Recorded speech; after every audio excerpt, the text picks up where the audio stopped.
Привет, короче, всем ублюдкам, всем вам двачерам, сраным, маркерам, блядь, всем в задницу.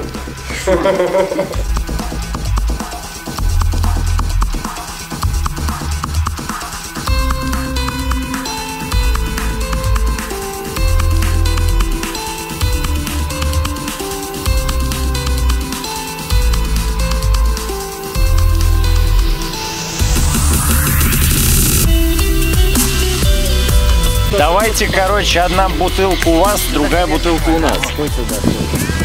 Чтобы туда-сюда не ударить.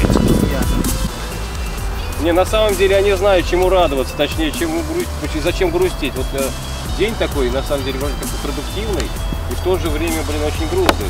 Вот смотри, все эти шарики, блядь, мыльные пузыри, резиновые улыбочки маленьких, резиновые улыбочки маленьких нефеточек, блядь. Ну, что это за дела? Ну, я и говорю, правильно. Все заканчивается вот этим, блядь, вот, нет, все обычно.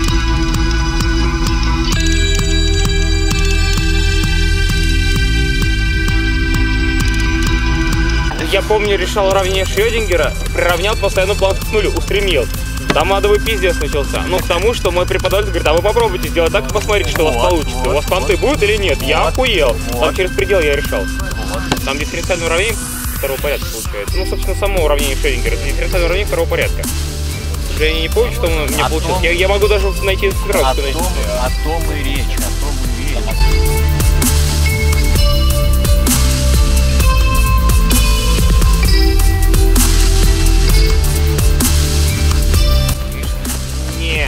Нет, оно очень сильно ограничивает. Вот, допустим, мы не можем использовать второй закон Ньютона.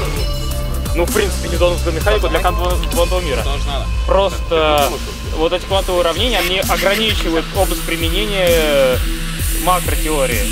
То же самое, если мы вспомним релятивистскую механику, вот ньютоновскую. Вот именно. Но на самом деле квантовая механика, она не универсальна, она не везде ползет. Когда у нас количество молекул становится n. С точки зрения есть наблюдатель. Все зависит от наблюдателя. Ой, там колоссально, там... Я тебе про что и говорю. Там первый боровский радиус, 5 на 10, по-моему. Это боровский радиус, радиус стационарной первой орбиты. 90%. Да, а электрон на громадном расстоянии. Если мы увеличим протон до уровня кулака, то электрон будет болтаться там, где Луна. Вот, я тебе про что и говорю. Да. Но там же почему, допустим, электрон не падает на протон, а? Почему? А ну-ка. Сейчас, давай, Егор, думай. Гравитации там нет. Стоп. Ты ошибся. Ты виноват. Перед Шрёдингером виноват, перед Гейзенбергом. Перед Сальдейской конференцией. Виногор.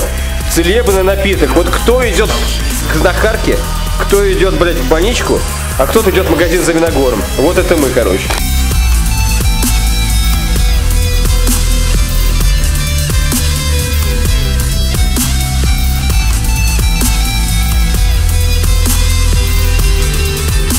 Короче, ребята, если это видео продолжится, наверное, я на себя не отвечаю. Я уже в начале этого видео предупредил вас о том, что категория 18, кого-то 21+, а кого-то лучше вообще посмотреть и забыть нахуй.